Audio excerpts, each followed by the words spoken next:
Swayam Prabha. Digital India. Educated India.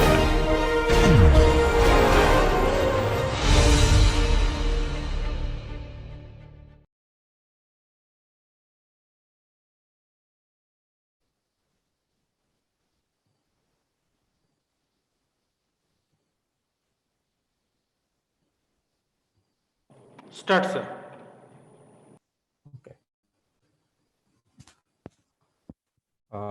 Very warm welcome to the first live session of the course Introduction to CFD, which we are holding this evening. And I wish you all a very good evening as well. I'm extremely glad to participate in this course with you all, and it has been a wonderful experience where you have all been very, very interactive, and you have been following the course very keenly with a lot of interest. And I can see that the participants are working out the problems which are given in the assignments very, very meticulously. And it has also been a great learning experience for all of us in the team. So I look forward to your continued participation in this course. And I'm hopeful that you all are also enjoying the course content, and it is useful for you in your academia or in your profession. So I thought the best way to start would be to look at some of the questions that you have already placed in the forum through the Google Sheet. So I'll take up those questions, and then subsequently we'll also look at some of the questions which come up during the online interaction, which you can always put in the chat box, and then we can have the interaction through the chat box, and I'll try to address as many of the questions as possible.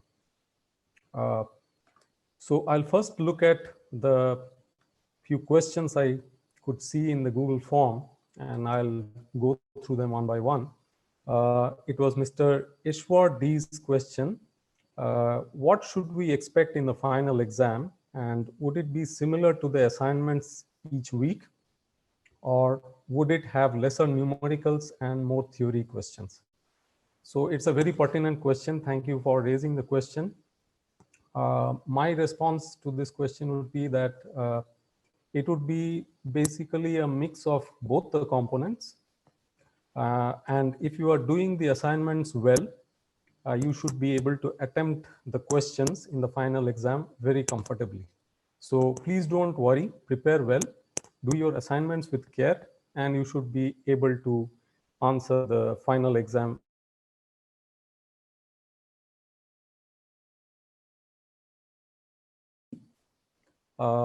He says that, sir, while I was surfing in Google about career opportunities for CFD, I came across that most of the comments are that career for CFD in India is poor, and it is just growing field in India. And actually this field is occupied by people from very renowned universities like MIT, Stanford, and so on.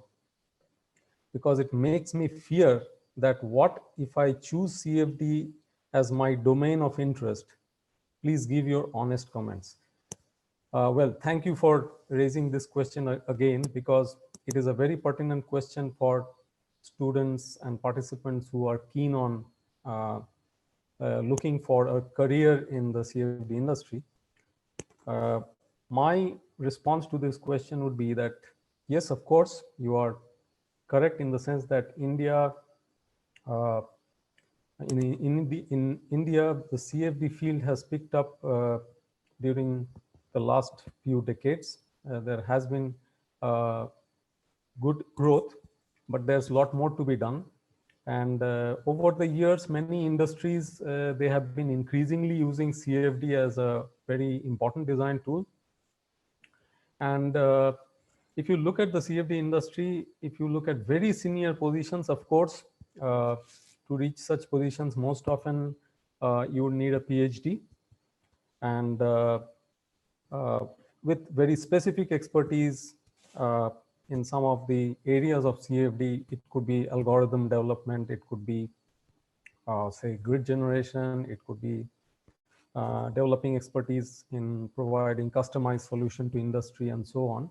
So it takes, of course, a lot of experience also to reach such levels. But if you are looking for an entry level opportunity into the CFD industry, then you do have such openings in many places. To begin with, quite a few of our government labs like National Aerospace Laboratories, which we call briefly as NAL, ADA, DRDL, ASL, ISRO, these are some of the labs which do have CFD divisions. Some of them have very large CFD divisions, in fact. There are a lot of private industries who are also coming up in this domain for quite a few years, and there are also startups. MNCs like Boeing, Airbus, they also have CFD divisions, and they are growing gradually. So if you are a graduate engineer, your aim should be to develop the necessary skills which industry is looking for at entry level positions. I assume that you are going to look for entry level positions, and then you should fit well into those entry level profiles which they are looking for. Some of the skills which you should try building on is that your programming skills should be good. Your CFD basics, like what you are picking up from a typical course like this, they should be very strong. And you should also develop familiarity with open source codes and also some of the commercial codes which are around, preferably also in CAD and FEM if possible, in addition to CFD, because then your options become wider. And I think if you keep all these things in mind and align your efforts, you should be able to find a good position in due course. And I wish that motivated students like you do stick to the CFD domain and contribute well, so that our country takes this very important area in industry forward in a big way. Thank you for this question, Mohan. Let's go to the next question. Prabhu Ram says that, glad to have this session, Professor. Earlier, before taking up this course, I have used OpenFOAM to a moderate extent. I had a partial memory of having an option whether to fix either time step or CFL number. Oftentimes, there were courant numbers greater than 1 involved in the solution. I wondered much about its stability and dug up in the forums and found out that only implicit solvers have been used to achieve that in OpenFOAM. And they also mentioned that for implicit schemes, higher courant numbers may ensure stability but not accuracy. My question is that if at such high courant numbers, even if implicit schemes do not offer much accuracy, is it better to revert back to explicit schemes? With this knowledge, how prominent are explicit schemes in well-known solvers? And what is the reason for not preferring explicit schemes apart from the obvious stability issues? Thank you. Well, this is quite an elaborate question and a very pertinent question, certainly. Thank you, Prabhu Raman, for raising the pertinent issues. Let me try to answer your query in a very brief way. I hope it helps. So many of the points that you have raised are very significant. And yes, of course, as you say, that stability is the major constraint for explicit solvers. You have seen that CFL number constraint is the most severe one that we have to live with when we look at explicit schemes. So that's very well known. But in spite of that, are there enough reasons why we should look at them? So let's look at the implicit schemes. They are, of course, not having this constraint. But if you want to use very large time steps with the implicit schemes, you won't face stability issues, but the calculations will become increasingly erroneous, because anyway, with large time steps, you are going to commit large truncation errors related to the large delta t's that you are using. So going back to our Taylor series approach, it is very easy to understand that why this error will grow. But of course, thanks to the stability of the implicit scheme, these errors won't manage to grow significantly and destabilize the scheme altogether. So that's a good part of the implicit schemes. But they will become prone to error. That is understandable. So ignoring the current number and trying to push it to the limit so that I can time step very rapidly could be counterproductive from that angle. If you are solving, say, a steady state problem, and you know ad hoc that it's going to have a steady state nature asymptotically, it may not matter so much, because even if you rapidly time step and you reach the steady state problem, and hopefully you do not have significant residuals accrued up in the process, in the converged solution, then probably larger time steps may not matter. But you should take care that you are not having very large residuals in the converged solution situation.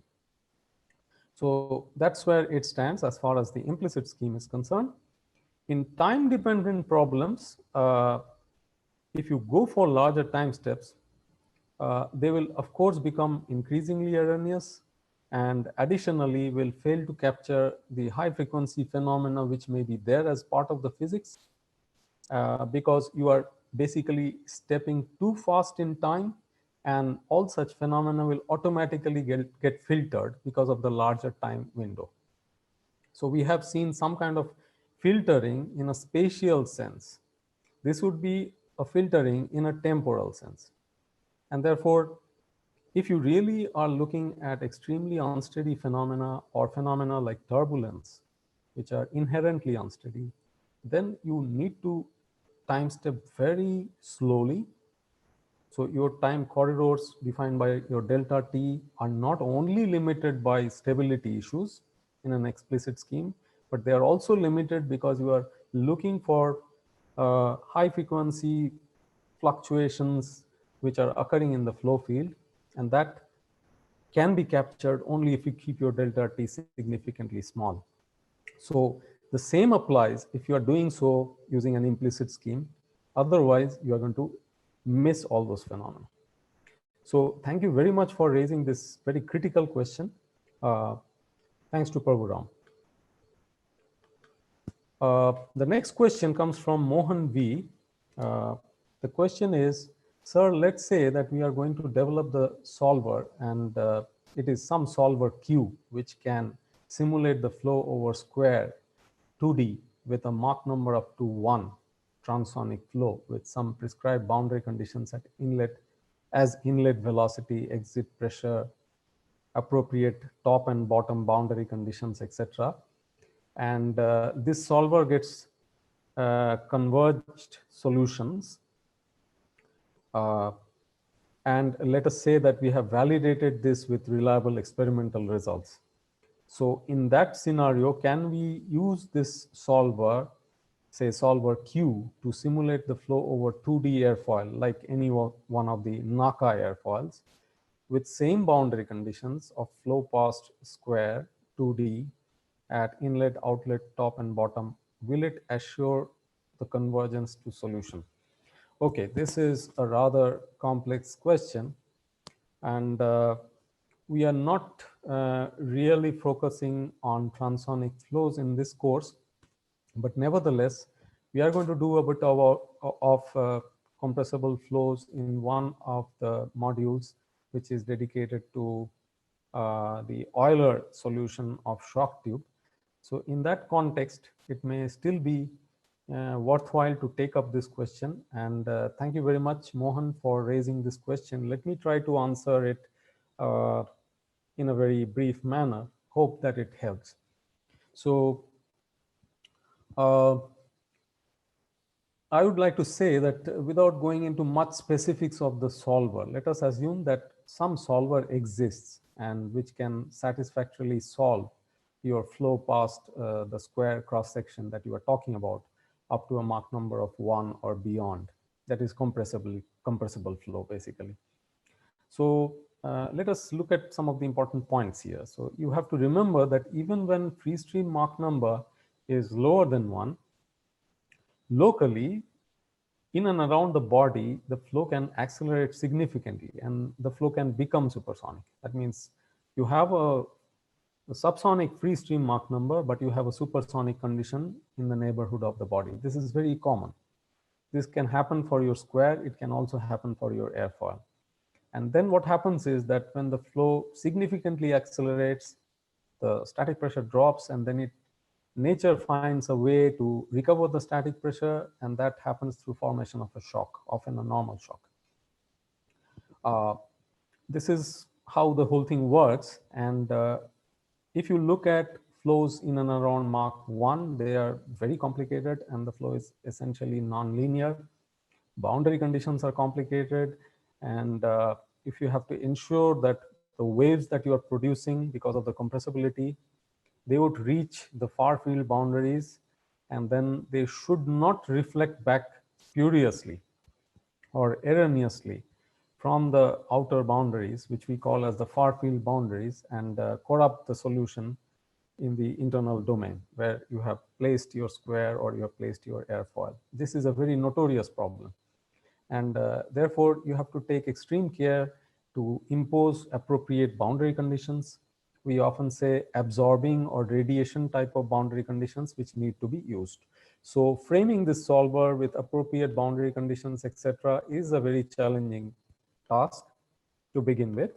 And then going to your question in specific, when you look at the square cross-section problem, this is what we call as a bluff body, a blunt shaped body, non-streamlined body. And hence, when you place that in a compressible flow, that would end up producing rather strong shocks. Very often in front of the square, you may see near normal shocks. So that's a very strong shock. Now, you say that the solver already is capable and is validated to solve this problem.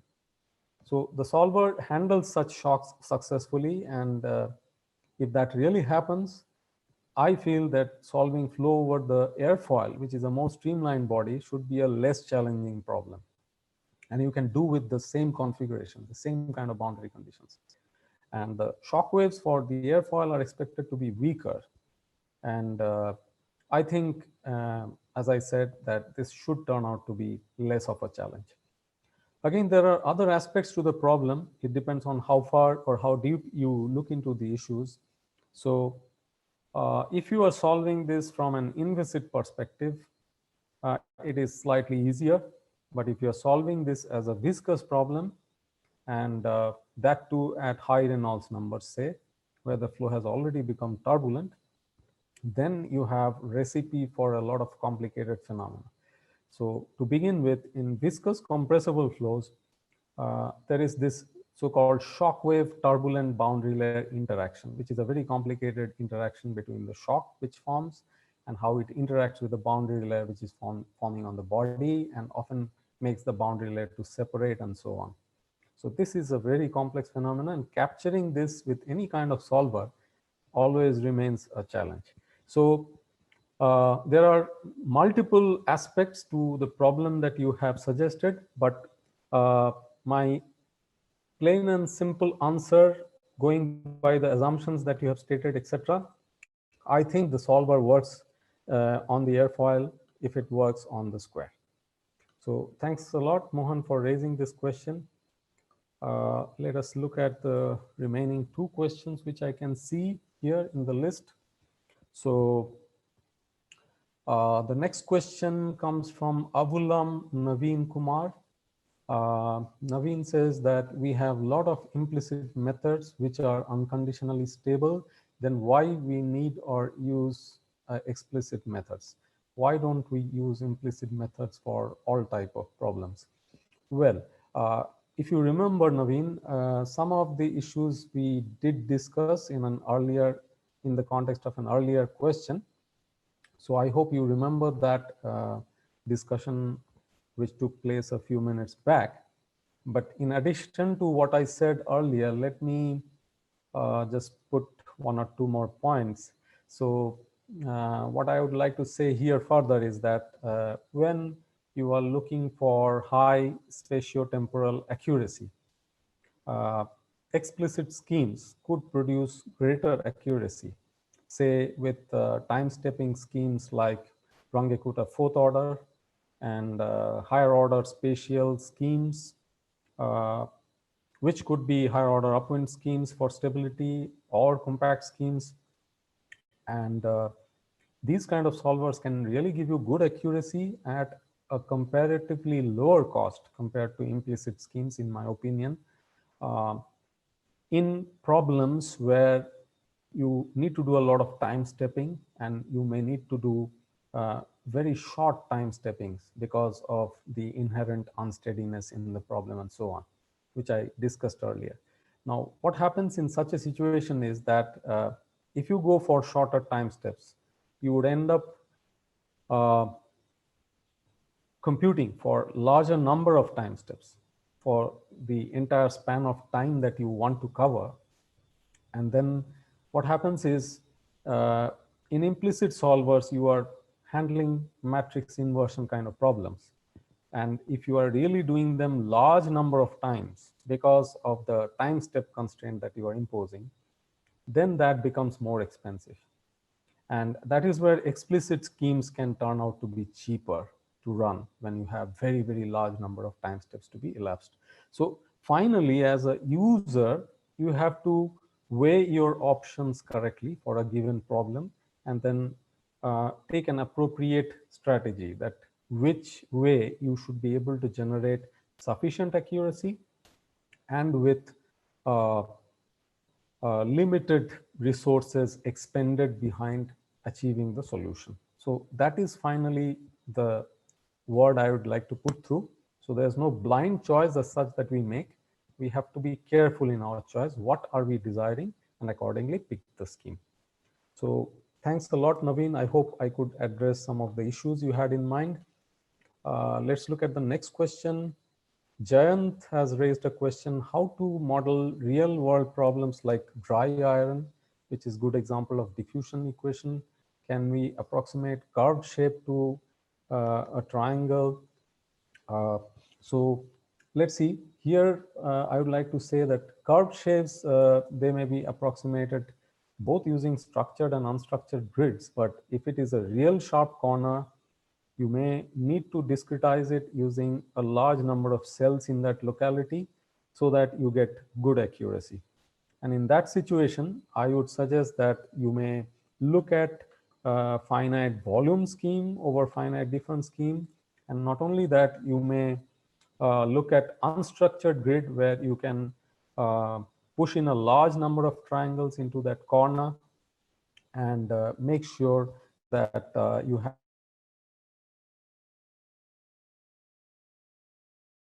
So some of these aspects will be addressed when we look at the week 12 lectures connected with grid generation.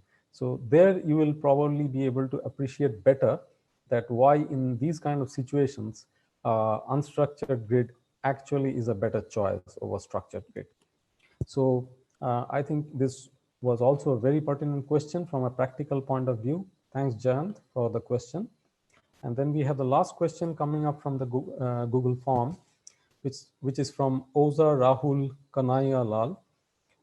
So it talks about we are solving CD nozzle problem to capture shock using CFD software Fluent.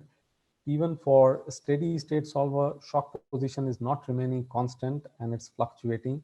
What could be the reason? Also, we find that values of residual is going up to e to the power of minus 2, or rather that's the exponent to the, that's 10 to the power minus 2. Is it preferable? If not, how can we get values up to 10 raised to minus 6? Okay, thanks Rahul for the question. You may have to check the mesh quality to begin with, and you also have to check whether you have posed appropriate boundary conditions. Usually these two factors often create problems in simulations that you are talking about. If you get them right, and you are still not getting the expected outcome, I would suggest that you have a look at the schemes that you have chosen. You may need to choose upwinding to stabilize, and implicit scheme may handle the stability issues better. So please look at the scheme part of it if you are still not getting good results by redoing your mesh and reframing your boundary conditions appropriately. So some of these issues will be discussed in week 9 when we talk about the Euler solutions. So thanks a lot for very active participation by posting these questions. Thanks, Rahul.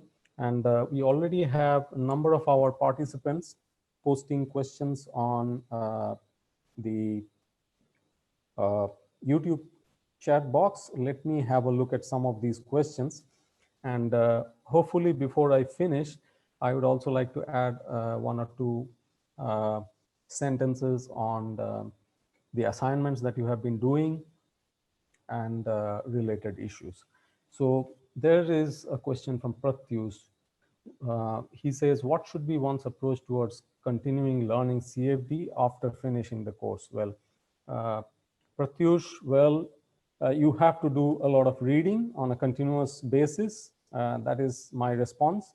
And remember that we all are learning. So continuous learning and updating is an essential feature in modern times. Technology obsolescence is also there. So you will find over the years that some of the schemes have lost their prevalence and better schemes have emerged over time. So only thing is, as you mature, keep an eye on journal papers, because a lot of the new material come up in the papers, and it takes some time before they actually get included into standard textbooks. So that is how I would like to respond to your question. Let us look at the next question,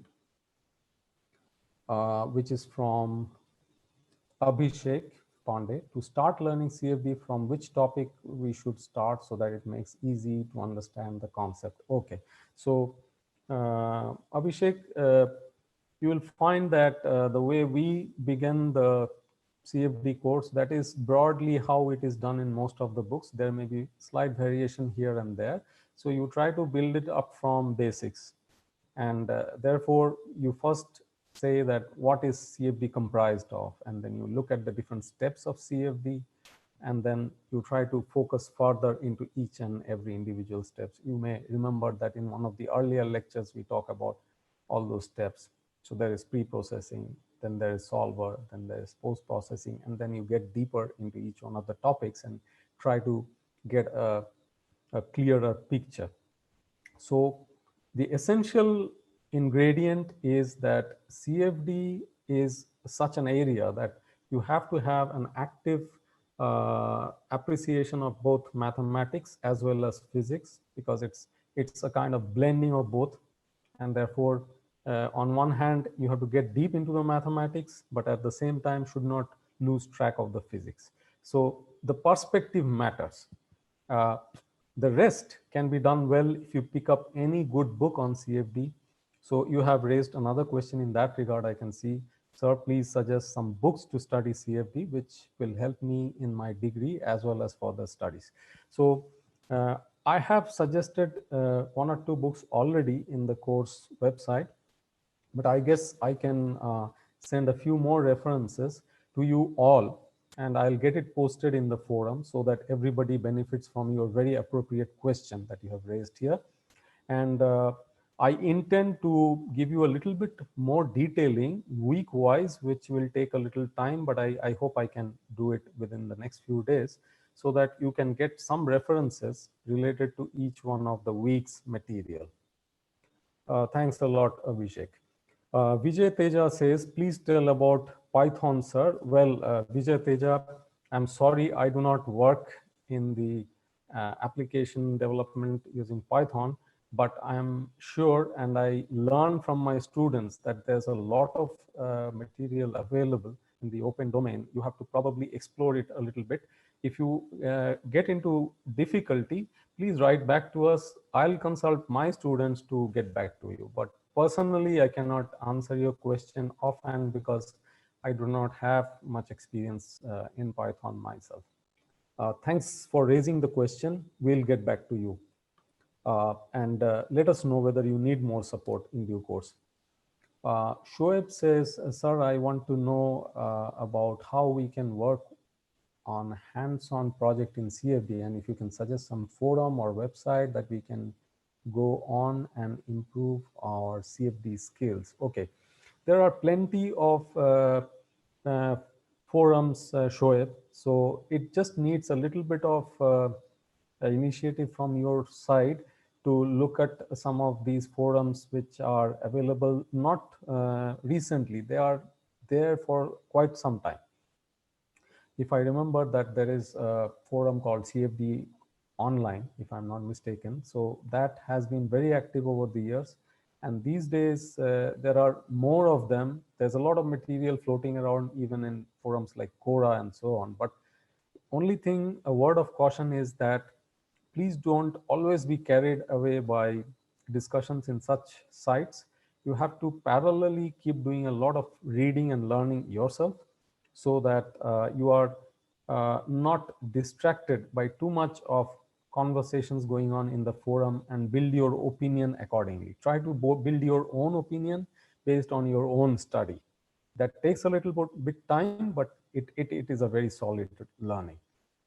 Thanks, Shoaib, and good luck. Uh, there's a question from someone called Book2GUI. I have done some project in OpenFOAM, block mesh, and solved 1D quasi nozzle flow using McCormack method, unsteady heat conduction, wave equation using iterative method in MATLAB.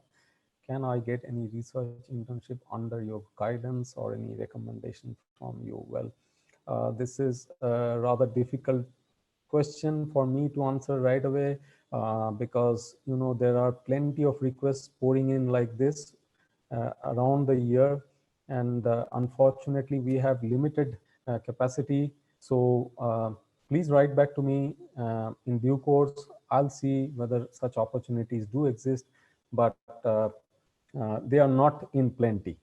So please keep writing to other professors who are in the same domain. I'm sure you'll find a good opening. Mohan V, sir, why the programming languages like C, C++, Fortran are preferred over Python, MATLAB for CFD coding? Okay, Mohan, one issue is probably tradition. I have seen quite a few laboratories around the world still continuing with Fortran, though many in the community feel that it is backdated. But I think it has both C and Fortran, and later on C++.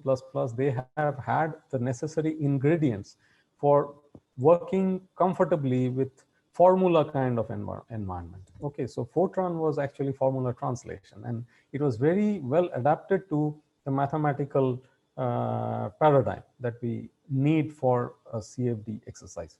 So that was perhaps one of the reasons. And then it continued for a long time. So a lot of codes around the world got developed in those languages over time. And then it continued, the legacy continued. Later on, in recent times, I think we are finding more reason to look for alternative platforms. So that is my viewpoint. But of course, you also need to look at the complete scenario yourself, and there may be more reasons you will find. Thank you very much, Mohan. Sahil says, sir, what is the difference between steady state solution and equilibrium solution in context to elliptic and parabolic PDE? So Sahil, I think a few days back, we have sent a detailing on this issue in the forum, discussion forum. You can just look back at what we have posted there. I hope that will be very informative. So what we tried to say was that steady state solution is reached through a time marching process. And when you march the parabolic PDE, you start from your initial and boundary conditions. And if you don't alter them, then asymptotically, you are going to move towards a steady state. And now at steady state, basically, there is no further change in the solution if you keep marching the solution any further also.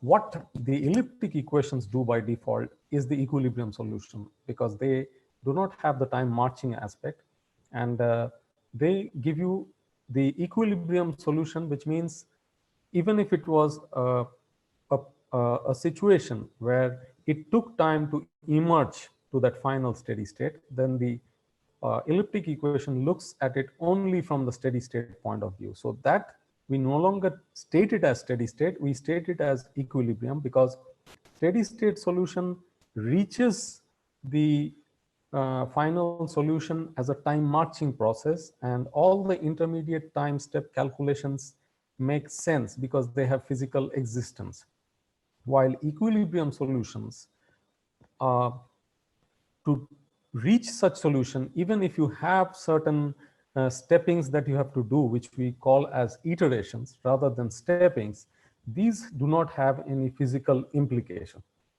And therefore, we would like to call them as equilibrium solution rather than steady state solution. So I hope that helps.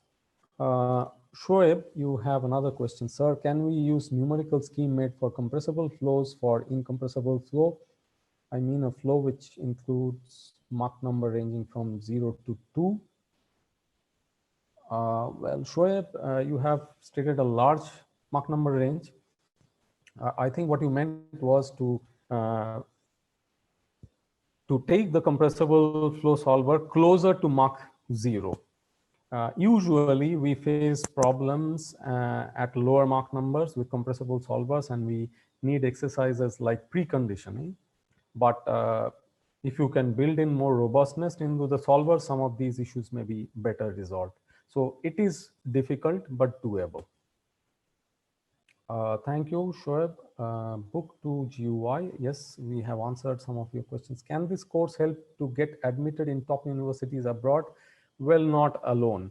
This course should be just an enabling factor to help you, assist you in learning CFD better, but it has to be augmented with more efforts from your side so that you do well in your courses, you get good grades, you get good recommendations from your professors, because the kind of universities you have mentioned in the list, they require overall good performance, which the professors out there would be looking for.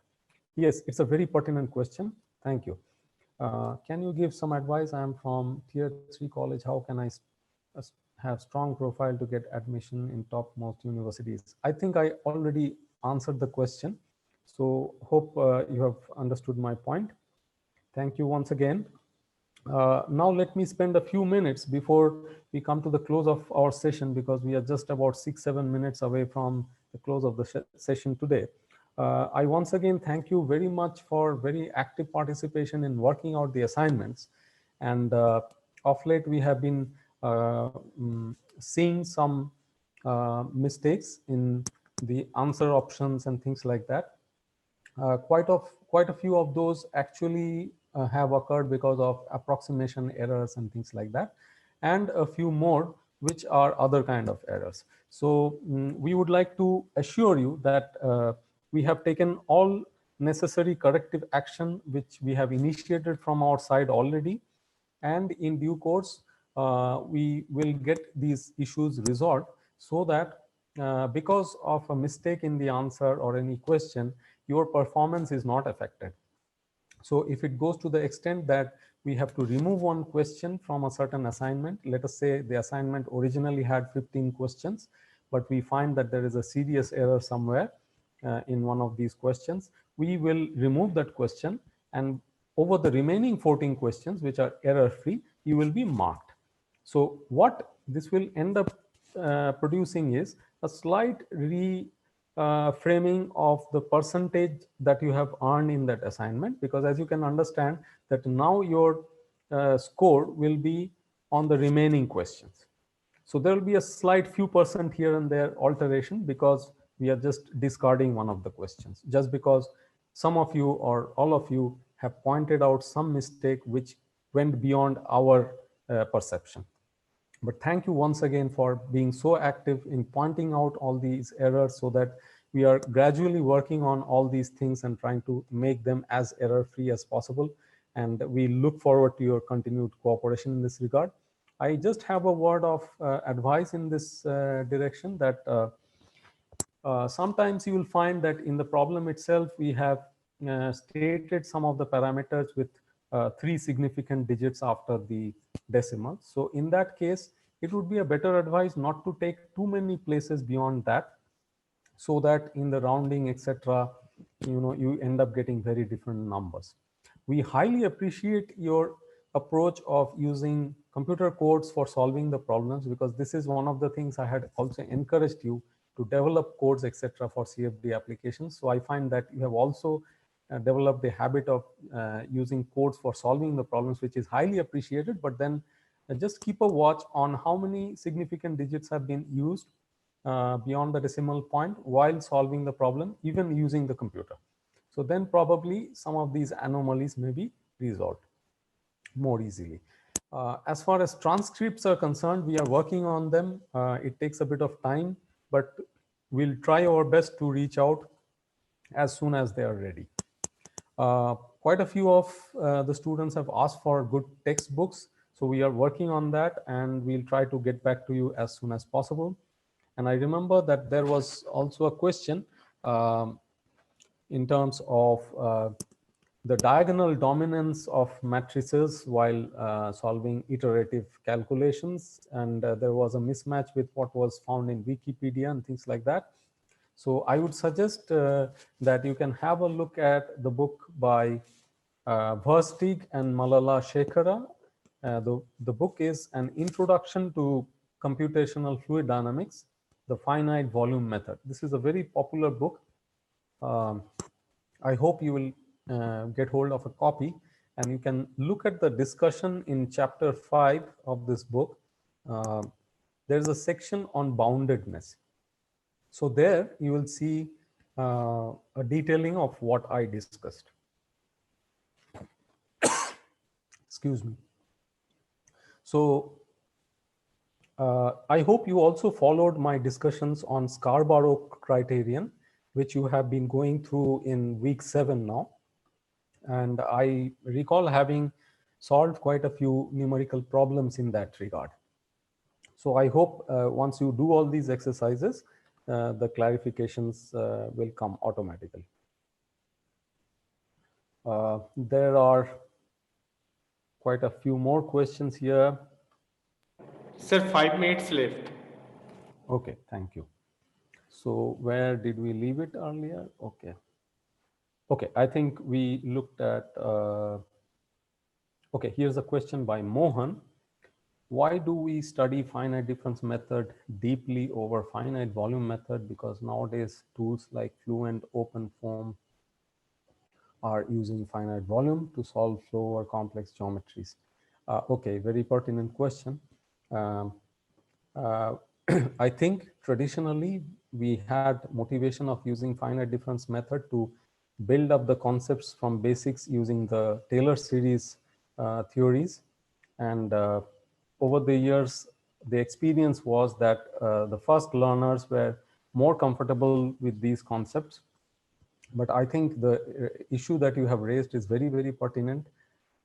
It is time that we look at each one of these methods in a balanced manner so that we can exploit the best out of each one of them. And one of the reasons why finite volume method has become a very popular choice these days is that, well, it has the conservative behavior, which is a very major issue. Could be very useful even when you are handling compressible flows. And it is more flexible for application in complex domains, and also when you are using unstructured grid. So that makes the commercial solvers or even open source solvers, which are large scale ones like OpenFOAM, more versatile. And therefore, as you have rightly pointed out, that yes, for complex geometries, very often this has become the more popular choice. But again, remember that usually achieving higher degrees of accuracy still remains easier to do on finite difference frameworks. So that is one of the reasons why finite difference method still probably scores over finite volume, though finite volume has a lot of reasons for being very popular in the industry and is a very, very strong versatile method. So I think we have to look at them in a balanced manner and choose them depending on our need, on our focus. That would be my response to this question. What is the difference between pressure-based solver and density-based solver? Okay, so we generally tend to use the pressure-based solvers for the incompressible situations, and the density-based solvers in compressible situations. That will become evident if you look at the governing partial differential equations. I think I have discussed it very briefly when uh, I look at the Navier-Stokes equations, which will come in the next week perhaps. So please go through those lectures, and if you have more doubts, we'll look at them later. Thank you for raising these very pertinent questions. Then there's a question from Shoaib. Sir, basically I was solving 2D Riemann problem using a compressible flow solver, but I was getting patches of density contour in the region of zero velocity. Okay, so I'm not very sure, Shoaib, what Riemann problem you are solving exactly. Until and unless I get the details, it would be somewhat difficult for me to comment on this. So if it is it a shock tube problem, or what kind of problem is it? So you can, if you are if you want me to respond in more detail, please do post us details of your solution, and then we'll have a look and we'll get back to you. We need more details on your results. Thank you for taking so much interest and initiative for doing solutions on your own. It's highly appreciated. Shabib says, sir, can you please tell me any industries which are recruiting CFD analysts? Sorry. So Shabib, right in the beginning of this interaction today, we did mention some of the industries. So if you can just look back at our lecture recording later on, I think you can get some of those names. Abhishek says, what numerical schemes are used in commercial flow solvers such as ANSYS Fluent? Okay, very interesting question. I can assure you one thing, Abhishek, that now you have good familiarity of a number of schemes, both spatial and temporal. It would be a good idea to get into Fluent and explore what they have and try to compare it with your experience in the course. That would be an interesting exercise to do, rather than me telling you directly that what are contained in the software. It's a very pertinent question, but I think you will find the answer yourself. And I can assure you there will be more there, because it's a very strong, large platform. So there will be many more things, but you will also find some of the things which we have discussed here available in the Fluent environment. Yeah, so Shabib, thank you for your appreciation. There's a question, why don't we consider boundary conditions while classifying the PDA? Is it independent of boundary conditions? Well, it is a very, very pertinent question, Mohan, but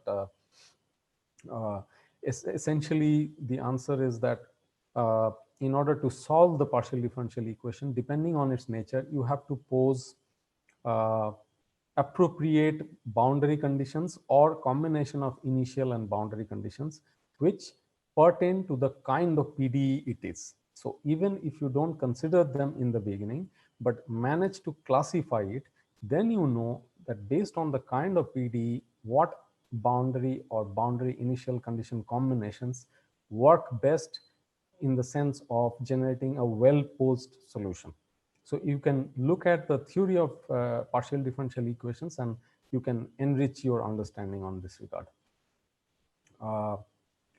Thank you once again, Abhishek. So we have had a very fruitful 45 minutes or slightly more than that with all the participants. I have really enjoyed the interaction with you, and I look forward to your continued interaction and your involvement in the course. I hope all of you enjoy it, and it is productive for all of you. Thank you very much. So with this, we'll close today's online session. We'll meet again in a couple of weeks from now. Okay, sir. Thank you, sir. Please wait 30 seconds. After 30 seconds, you can leave the meeting. Okay.